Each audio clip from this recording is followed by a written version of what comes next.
नमस्कार मुलांनो, तुमच्या आवडत्या संजय सरांच्या गोष्टींच्या शाळेत तुमचं मनपूर्वक स्वागत. मुलांनो, आज आपल्या गोष्टींच्या शाळेचा एक खास दिवस.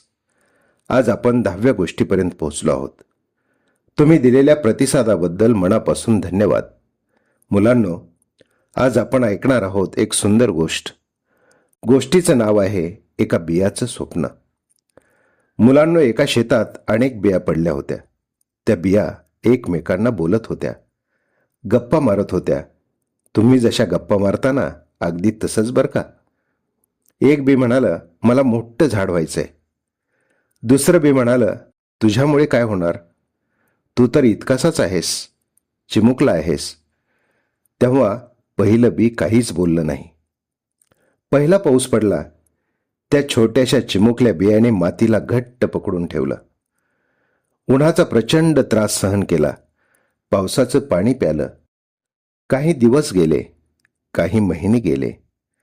हळूहळू एक छोटासा अंकुर त्या मातीतून बाहेर आला. लोक म्हणाले, इतक्या छोट्या रोपट्याचं काय होणार.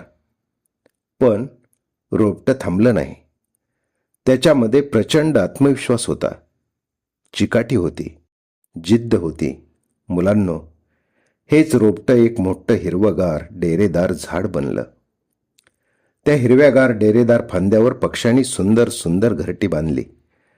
पक्षी त्या झाडावर आनंदाने राहू लागले. थकलेले वाटसरू त्याच्या सावलीत विसावू लागले. लहान मुलं त्या गर्द हिरव्यागार झाडाच्या सावलीत खेळू लागली. एक दिवस त्या झाडाने आकाशाकडे पाहिलं आणि हसत म्हणालं, मी आता मोठा झालो, कारण मी कधीच हार मानली नाही. मी माझं काम शांतपणे करत राहिलो. मुलांनो, आपल्या प्रत्येकामध्ये अशीच एक बी दडलेली आहे. चांगले विचार, चांगल्या सवयी, प्रामाणिकपणा, मेहनत आणि दयाळूपणा ही त्या बियाला मिळणारी पाणी आणि खतं आहेत. मुलांनो, मोठेपणा एका दिवसात मिळत नाही. तो रोजच्या चांगल्या सवयी आणि सातत्याने घडत असतो. मुलांनो, तुम्ही मोठे व्हाल. डॉक्टर, शिक्षक, शास्त्रज्ञ, इंजिनियर, वकील, पोलीस, शेतकरी, सैनिक, कलाकार किंवा अधिकारी व्हाल.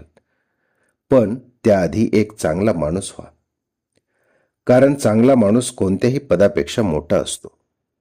मुलांनो, गोष्टी संपतात, पण त्यातून मिळालेला विचार आयुष्यभर सोबत राहतो.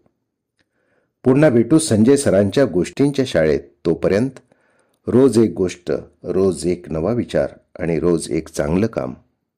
धन्यवाद.